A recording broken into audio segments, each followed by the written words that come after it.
Ito ang Presidential Broadcast Service. Radyo Pilipinas. Radyo Publiko ng Bagong Pilipinas para sa Bagong Pilipino.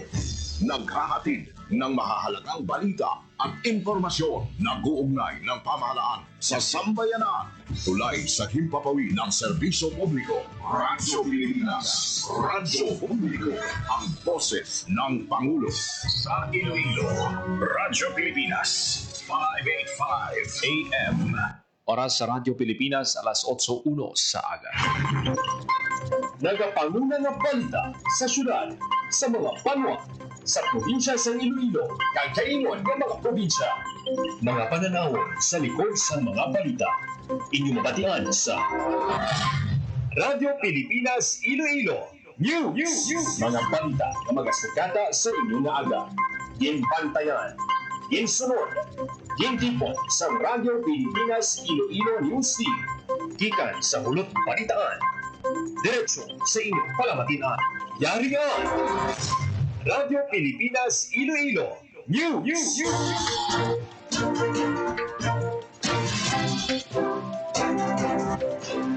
Mayong aga Western Visayas, mayong aga syudad kag probinsya sa Iloilo.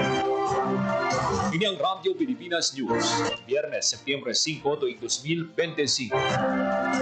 Sa ngalan sa inyong regular na tagapagbalita, Janelle Baclan, ini ang inyong alaga Joseph Paul Noblesa Tarosa, kagkaroon sa mga pangulong dinalan. Suspect sa robbery hold-up sa SM City, Iloilo, nadakpa na.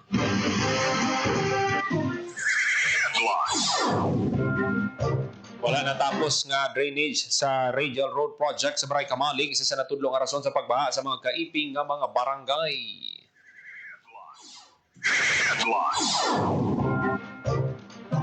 Internyas nagpanawagan kay Congresswoman Maronda kag sa DPWH6 nga maghatag sa kumpletong listahan sa tanang proyekto in 2019. Congresswoman Jam Maronda nag-demand naman kay Mayor Raisa Treñas ipagwang record sa tanang proyekto ni former Mayor Jerry Treñas.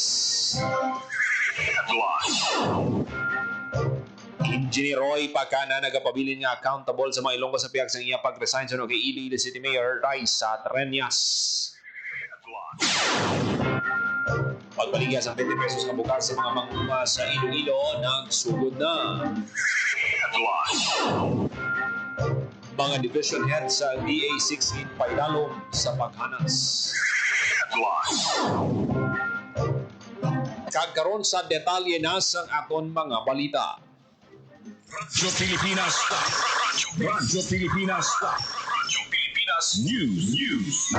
Nadakpa na sa Iloilo City Police Office ang suspect na nag-hold up sa isa ka doktora sa parking area sa SM City, Iloilo. Inanggin kumpirma ni Iloilo City Police Office Director Police Colonel Kim Legada sa Radyo Pilipinas. Sunod kay Colonel Legada na identify ang suspect base sa CCTV footages nga nakakagpatina sa mga sirkumstansya nga gintutukan sa kapulisan. Naibaluan ng pagwas ng direktiba sa Mayor Raisa Treñas kay PRO6 Director Brigadier General Josefino Ligan sa Iloilo City Police Office na dapat madakop ang suspect sa sulod sa 48 oras kag inyang natigayon nga madakpan sa kapulisan sa karon yara na sa kustudiya sa Iloilo City Police Office ang suspect. Radyo Pilipinas. Radyo Pilipinas. Radyo Pilipinas. Radyo Pilipinas News. Mga proyekto sang Diskaya sa syudad sa Iloilo pauntaton ni City Mayor Raisa Treñas. Detalye sang balita, Marian Grace Erenieta. Radyo Pilipinas. Radyo Pilipinas. Report. Radyo Pilipinas. Radyo Pilipinas. Report. Tanan nga proyekto sa mga diskaya sa syudad sang Iloilo ang pauntato ni Iloilo City Mayor Raisa Treñas. Madunduman nga una nga ginrevoke sa Philippine Contractors Accreditation Board ang lisensya sang siyang construction firms nga ginapanag-iyahan o kontrolado sang diskaya. Payag ni Mayor Treñas nga bangon nga ginrevoke na ang lisensya, pauntaton sa syudad ang mga construction nga kung sa diin ang mga kontratista amo ang diskaya. Dugang pa sang alkalde nga pagkatunan niya kung mag-issue bala ang city government sang cease and desist order. Para sa Bagong Pilipinas, Marian Grace Erenieta, Radyo Pilipinas, Radyo Publiko. Radyo Pilipinas. Radyo Pilipinas Pilipinas News. Wala natapos nga drainage sa Radial Road Project sa Barangay Kamalig-Haro. Isa sa natudlong rason sa pagbaha sa mga kaiping ng mga barangay. Detalles ang balita. Marian Grace Erenieta. Radyo Pilipinas. Radyo Pilipinas. Report. Radyo Pilipinas. Radyo Pilipinas. Report. Makapahaganagan kuntani sa baha ang na-eksperyensyahan sa pila ka mga barangay sa distrito sa Haro kung natapos ang drainage sa Radial Road Project na nahamtang sa Barangay Kamalig-Haro, Iloilo City. Ini ang pahayag ni former Barangay Captain Simplicio Subaldo sa Lanit Haro nga kaiping nga barangay sa Kamalig matapos ang ginhiwat ng ocular inspection sa utod nga drainage at box culvert sa Barangay Kamalig nga proyekto sa Department of Public Works and Highways, Iloilo City District Engineering Office. Pahayag sa manay kapitan nga kung kaisa ang tubig sa Lanit ang halita sa Pavia kag Santa Barbara kag kung natapos kuntani ang proyekto, makakadto ang tubig sa flood control kag hindi na maglabay sa Buntatala Creek nga nagatugas ang pagbaha. Makita sa ocular inspection nga ang panugod sa utod nga drainage halin sa flood control sa Kamalig kag mga ginabanta 145 linear meter para mag-angod sa irrigation canal sa National Irrigation Administration o kaniya sa Lanit. Samtang gipahayag ni Iloilo City Mayor Raisa Treñas nga bangod utod ang proyekto, pangitaan sa solusyon sa syudad ang naghatag sa problema sa mga pumuluyo. Pahayag sa alkalde nga i-check sa syudad kung ba nadala sa budget sa congressional districts ng Iloilo City ang supon nga drainage apang pananglit nga wala ang syudad ang mangita sa solusyon. Wala sa budget ng Pascobat sa CDO na ginugdan nila na parang din sa pangalapot para sa provincial budget. Ako din siya lang sa Barangay Kamalig at Bulantang at ito sa namin ay ito na tubig ito tarama ito sa iba. So ako na access dapat na mga artist at doon na kasano dito lang ito hindi padami sa Bunta Talapin. So wala matapos pikadong tanan ang baha. Siyempre nakita natin ang trend kasi ng Bunta Talapin. So tama din ka nakapatan kila isa po ba? Nabatian ang kabayan sa pahayag ni former barangay captain sang Lanit Haro nga si Subaldo. Para sa Bagong Pilipinas, Marian Grace Aranyata, Radyo Pilipinas, Radyo Publiko. Radyo Pilipinas. Radyo Pilipinas News. Mayor Treñas nagpanawagan kay Kong Baronda kag si DPWH nga magatag sang kompletong listahan sang tanan nga proyekto alin 2019. Detalye sang balita, Marian Grace Erenieta. Radyo Pilipinas. Radyo Pilipinas. Report. Nagpanawagan si Iloilo City Mayor Raisa Treñas kay Congresswoman Julian Chamjam Baronda kag sa Department of Public Works and Highways o DPWH 6 nga magpagawa sa kumpletong listahan sa mga proyekto. Pahayag sa alkalde nga bilang advocate sa mayors for good governance, ginapangayo niya ang listahan sa mga proyekto halin sa 2019 tubtub sa Subo. Kabahin sa payo sa alkalde nga ang congressional representative ang mga nag-request, nagatumot kag sponsor sa proyekto para sa Lum District. Dugang pa niya nga responsibilidad sa congresswoman na i-account kag dumuron ang tanan nga proyekto bangod ang ginapatuman sa Iloilo City District Engineering Office nagalin sa request kag sponsorship sa district representative. Para sa Bagong Pilipinas, Marian Grace Aranyata, Radyo Pilipinas, Radyo Publiko. Radyo Pilipinas. Radyo Pilipinas News. Tapos ang panawagan ni Iloilo City Mayor Raisa Treñas kay Congresswoman Julian Jamjam Baronda kag sa Department of Public Works and Highways 6 magpagawa sa kompletong listahan sa proyekto ng 2019 tubtob sa mga tuig nagpahayagban sa iyat demand.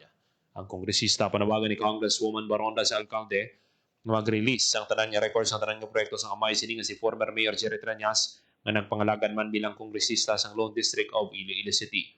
Payag ni Congresswoman Baronda nga ipakita ang records ni Anay Congressman Treñas alin sa Hunyo 30, 2010 tubtob Hunyo 30, 2019 kag sini isang ininang inalkalde sa syudad April 1992 tubtob Hunyo 30, 1992 kag Hunyo 30, 2001 tubtob Hunyo 30, 2010 kag Hunyo 30, 2019 tubtob Hunyo 30, 2025. Sunod sa kongresista, malawig man nga tiningon nga nagpangalagan si Congressman Treñas sa pang napastawan ini sa pagresolba sa problema sa baha sa syudad. Dugang pahayag ni Kong Baronda, nganing advocate siya sang transparency kag accountability kag ginhailon DPWH nga i-release ang mga records sa tuwi sa infrastructure projects ng Lone District of Iloilo City bago nini ang of entity na nagatago sang mga record. Radyo Pilipinas. Radyo Pilipinas News. Kana nagapabiling accountable sa mga Ilonggo sa piyak sang iya pag-resign suno kay Iloilo City Mayor Raisa Treñas. Detalye ng balita, Janelle Baclay. Radyo Pilipinas. Radyo Pilipinas. Report. Nagapabiling accountable sa Pangulo sa siyudad sa Iloilo si Engineer Roy Pacanan sa piyak sang pag-resign sini bilang OIC sa DPWH Iloilo City District Engineering Office. Inaging pahayag ni Iloilo City Mayor Raisa Treñas sa gintagwa ng official statement kasunod sa pagsumeter ni Pacanan sa iya courtesy resignation kay DPWH Secretary Vince Dizon. Solo sa alkalde kinahanglan sabtan sa opisyal ang questionable ng mga proyekto sa idalom sa pagdumalahan sini bilang OIC sa ICDEO. Kasunod sa pag-review sa Iloilo City Government sa 90 ka mga ongoing projects na nagbalor 4 billion pesos sa idalom sa General Appropriations Act halin sa tuig 2022 tubtog 2025, madamo sa hindi mapatag ng mga detalye sa mapakitrenyas lakip ang mga lokasyon sa proyekto. Makatilingala man dugang pa sini kung paano ginpatuman ang mga proyekto bisan nga kulang ini sa dokumento alin sa lokal na panguluhan patimaan sang kakulang sa koordinasyon. Padayon ang pagpanawagan sa alkalde sa pagpatag sa DPWH ICDEO may kaangtanan sa detalye sa mga proyekto. Para sa Bagong Pilipinas, Janelle Baclay, Radyo Pilipinas, Radyo Publiko. Radyo Pilipinas. Radyo Pilipinas News.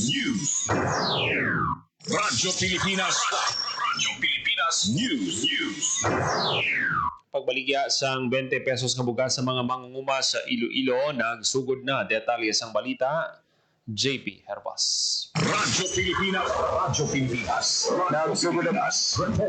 Nagsugod na sa mga daw ang pagbaligya sa 20 pesos na bugas para sa mga ngunguma sa Iloilo sa warehouse ng National Food Authority o kung NFA sa Haro. Katuyan sa programa nga mabuligan ang mga mangunguma nga may talanggan hindi magsobra sa 2 hektarya kag nakaparehistro sa registry system for basic sectors in agriculture kon RSBSA. Sa Department of Agriculture Western Visayas, may 500 kasakos ang NFA rice ang gipain para sa programa. Ang kada manguma mahimo magbakal sang tubtob 10 ka kilo ka bugas kada bulan o kung tubtob 50 ka kilo para sa 5 ka bulan. Ginainganyo sa ahensya ang tanan nga kwalipikado nga manguma nga magpadulong sa NFA warehouse sa Haro kag magbakal sang bugas nga barato. Para sa Bagong Pilipinas, JP Herbas, Radyo Pilipinas, Radyo Publiko. Radyo Pilipinas. Radyo Pilipinas News.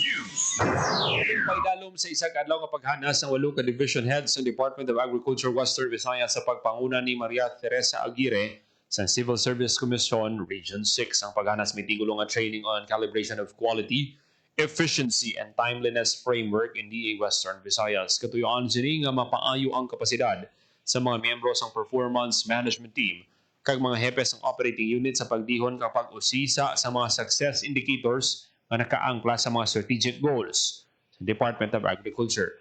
Ang mga nagtambong among heads ng Administrative and Finance Division, Planning, Monitoring and Evaluation Division, Research Division, Regulatory Division, Agribusiness and Marketing Division, kun Amad Field Operations Division, Regional Agricultural Engineering Division, kag Regional Integrated Laboratories Division. Samtang ginhingyo man ni DA Western Visayas Regional Executive Director Dennis Arpia na magbuyloganay kag magbinuligay ang kada isa nga miyembro sa talatapan agud mapasan yung ang kapasidad sa DA bilang isa ka service-oriented kag technical agency. Radyo Pilipinas. Radyo Pilipinas News. National Science and Technology Week sa Western Visayas, formal na nga ginlunsar. Detalye sang balita, Hope Torrechante. Radyo Pilipinas. Radyo Pilipinas. Report. Formal na ang ginlunsar ang Western Visayas Regional Science and Technology Week 2025 sa Rojas City. Nangin maduago ng dalanon sa Rojas City, kadungan sa ginhiwat nga Grand Caravan. Sa diin nag-upod sa parada ang mga mascot sa Department of Science and Technology nga Sanday Ino, Alon Kaghabi, kaupod si Stingray sa Capiz State University. Ang caravan ginpangunahan sa DOST kaupod ang mga partner agencies, lakip na ang Department of Trade and Industry, Department of Information and Communications Technology, CAPSU kag ang Rojas City Government. Ginsundan naman ang caravan sa press conference kaupod ang mga katapos sa media sa diin gin-isa-isang mga aktibidad para sa dako nga Regional Science Event. Ang 2025 RSTW hiwaton sa Setyembre 10 tubtob Setyembre 12 nga magasentro sa smart kag sustainable communities. Para sa Bagong Pilipinas, Hope Torichante, Radyo Pilipinas, Radyo Publiko, Iloilo. Radyo Pilipinas. Radyo Pilipinas News.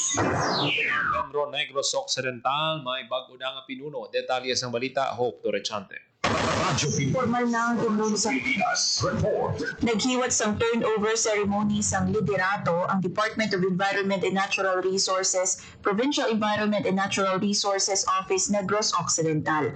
Halin kay Engineer Joan Nathaniel Herangaya, outgoing OIC Penro Officer, sa kay Forester Catherine Balasa, incoming OIC Penro Officer. Ini sa tapos na ma-appoint bilang OIC Assistant Regional Director for Technical Services ng DENR Negros Island Region, si Engineer Herangaya. Sa iya mensahe, nagpasalamat si Herangaya sa DENR officials, mga kaupod sa trabaho, kag mga partners nga nagsuporta sa iya lideratura. Ginatagan man niya emphasis ang importansya sa teamwork kag collective effort para sa paglabot sa mga mandato sa departamento. Ang turnover ginsundan naman sa acceptance of responsibility ni Forester Balasa. Nagpasalig siya nga ipadayon ng programa kag inisyatibo sang Penro Negros Occidental.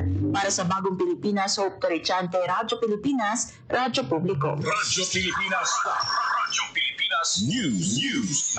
Nagiwat sang annual inventory sa drug evidence sa Philippine Drug Enforcement Agency Regional Office 6 sa pagpanguna ni Director Ralph Romel Torres. Nagupod sa aktibidad ng mga katapos ng NBI Wevro, PNP Regional Forensic Unit 6 Pidea Regional Laboratory Section at masiguro nga ang tanan ni ebidensya na secure kag na account sa insekto. Kutiyan sa aktibidad nga mapakita nga transparent kag accountable ang PDEA sa mga ebidensyang ilang ma-recover kag bilang pagsunod sa Republic Act 9165 o kanang Comprehensive Dangerous Drugs Act of 2002. Ginhimo manini bilang kabayan sang ISO 9001-2015 QMS standards. Radyo Pilipinas. Radyo Pilipinas. Radyo Pilipinas News. Ibugukan sa mga aplikante ang unang adlaw sa 2-day government job fair sa Civil Service Commission sa SM City, Iloilo. Sunod sa ahensya may halos 300 ka-job seekers na nagpila para mag-apply sa masobra 180 ka bakante nga posisyon nga ginatanyag sa nanoy tuwing opisina sa gobyerno. Sa may interesado mahimo mag-apply tubtob buwas Setyembre o kung subong adlaw, Setyembre 5, halin alas 10 sa aga tubtob alas 6 sa gabi. Ang job fair ang isa sa mga aktibidad para sa selebrasyon sang ika-125 nga Philippine Civil Service Anniversary. Radyo Pilipinas. Radyo Pilipinas. Radyo Pilipinas News. Nagbatong sa stipend para sa third quarter sa 2025 ang masobra 4,000 nga social pensioners sa Department of Social Welfare and Development Field Office 6 pinagi sa social pension program sa Uton, Iloilo. Naglabot sa masobra 13.4 milyon nga pensyon ang ginhatag sa 4,482 senior citizens. Ang mga benepisyaryo gikan sa 37 ka barangay sa Uton kay kada isang nagbatot sa tig 3,000 pesos. Ginpangunahan ni Social Pension Program Unit Head Marian Grace Tamonan ang giniwat nga payout. Ang Social Pension Program nagatuyo nga magatag sa bulanan nga stipend sa mga indigent senior citizen nga mga maluya, masakito o kung disabled nga wala sang pension o kung permanente nga source of income kag wala may ginabaton nga financial assistance halin sa ila himata. Radyo Pilipinas. Radyo Pilipinas. Radyo Pilipinas News. Iwat sa probinsya sa Antique ang humanitarian workshop kag emergency operational readiness advanced course training sa Boy Scouts of the Philippines. Sa aktibidad, ginhana sa mga trainers ng BSP sa rescue operations ang manginhanda sa paggatubang sa kalamidad o kung emerhensya nga ilan naman igatudlo sa ibang pang miyembro ng BSP. Ang probinsya sa Antique pinagi sa Provincial Disaster Risk Reduction and Management Office ang nagapanguna sa aktibidad. Ang mga tiglawas ng BSP nagikan pa sa nakalainay ng Boy Scouts Council sa Visayas takip ng Eastern, Central, Negros Island Region, Western Visayas, kagan sa Buanga Council. Ginpasalamatan naman ni Regional Scout Director Visayas Cluster Dr. Marvin A. M. Naiser, si Governor Paulo Javier sa pagkatag suporta sa natambit ng aktibidad, kagamuman sa PDRRMO Antique sa pagpanguna ng matigay ng training workshop para sa BSP. Radyo Pilipinas. Radyo Pilipinas News. Radyo Pilipinas. Radyo Pilipinas Pilipinas News. Buwat sa paghanas para sa 37 ka startup sa Western Visayas. Detalye sa balita, JP Hervas. Radyo Pilipinas. Ginlunsar sa Department of Trade and Industry Western Visayas ang Bunsiak TNK Aspire Startup Bootcamp on Entrepreneurship. Ang paghanas higing patigayan online ang ginapakibahinan sa 71 ka partisipante gikan sa 37 ka startup sa Western Visayas. Ang aktibidad nagasabi nga opening sabos ang Bunsiak TNK 2.0 nga nagatuyo pabasmugo ng innovation kag startup ecosystem sa rehiyon. Ang mga graduates ng paghanas mahimo nga magpreparar kag mag-apply sa Bunsiak TNK Mentor Match Pitching Competition. Sa 37 ka nagpasakop nga startups, 8 ang naghalin sa Clan, 5 sa Antique, 1 sa Capiz, 14 sa Guimaras, 14 sa Iloilo, kag 20 sa Negros Occidental. Para sa Bagong Pilipinas, JP Hervas, Radyo Pilipinas, Radyo Publiko. Radyo Pilipinas News. Nagahod ng mga aktibidad malapit sa Central Philippine University pagka dumidiyang kasunod sang nagahilapit nga bar examinations. Detalye sa balita, Janelle Baclay. Radyo Pilipinas. Report. Ginpanugdong sa Iloilo City Traffic Transportation Management Office sa publiko ang pagdumili sa magaod na aktibidad sa palibot sa Central Philippine University kasunod sa natanan na pagsugod na sa 2025 bar examination. Kasunod sini pagdumili ang pagpatigayon sa anuman na sahi sa mass o political gathering sa palibot kasubong sa parada, sa lubong activities, party, celebration, concert, live performances, karaoke, video key session, kada na pa magahod na aktibidad. Ginabasuhan man ang mga motorista na maglabay sa alternatibo ng mga ruta bangod sa igapatungan na road closure sa palibot sa CPU sa maabot na Setyembre 7, 10, kag 14. May igapatuman man nga liquor ban sa pilang establishmento malapit sa lugar sa amo ng mga petsa. Para sa Bagong Pilipinas, Janelle Baclay, Radyo Pilipinas, Radyo Publiko. Radyo Pilipinas News. Pelikula sa mga gimbalanon tuhoy sa Lola nga luyag mangin tilapia finalist sa karon nga Cinemalaya. Detalye sang balita, JP Hervas. Radyo Pilipinas.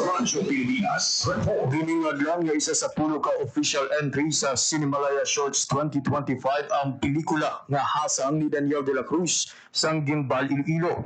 Ang pelikula nagasaysa sa istorya sa isa ka apo nga gintugyanan nga magatipan sa iya lola nga luyag mangin tilapia sandig sa pagpati sa pamilya nga ang tawo nga nagtaliwan nagabalik bilang isa ka sapat sang kriputan. Unusual man kung pamatian ng dalagan sa istorya, ginaathag sang direktor ng pelikula, inspired sa iya personal na istorya nga nagdako sa isa ka uma, malapit sa suba kag isa ka unconventional nga pamaagi para ipakita sa publiko ang epekto sang pagbago sang tiyempo. Dugang pa niya, subong makita ang pagbago sang kalibutan dala sang climate change kag pagkalbo sang kabukiran.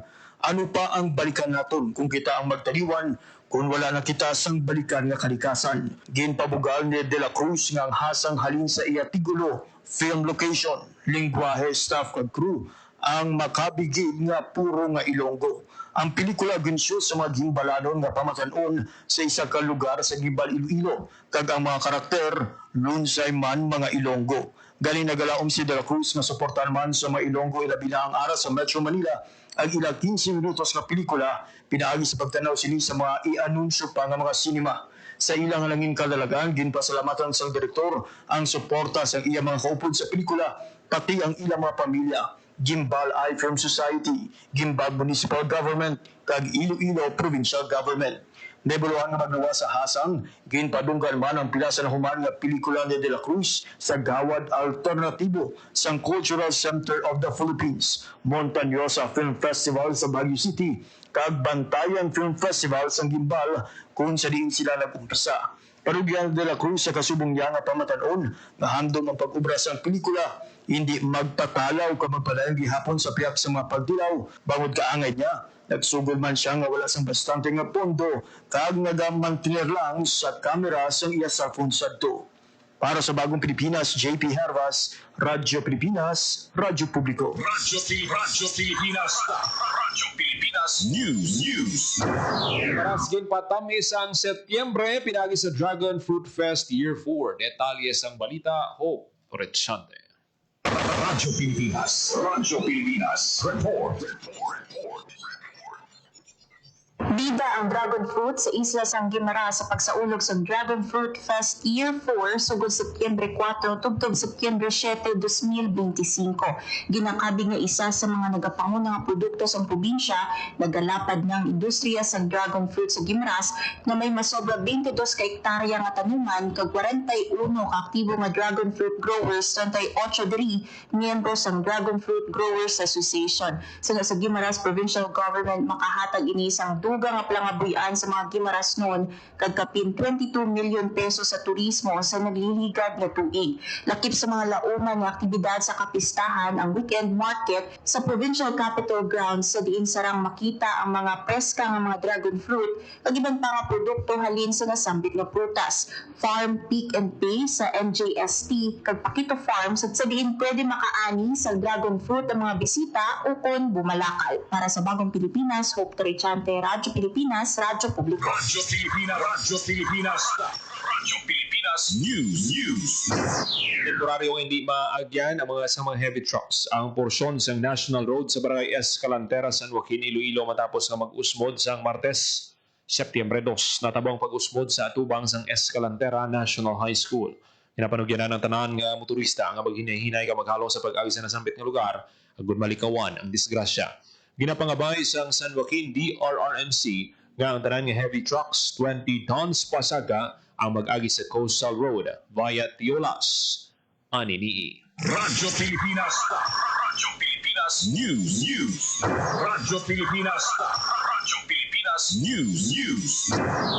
Oras sa Radyo Pilipinas alas 8:27 sa aga. Radyo Pilipinas, Radyo Pilipinas.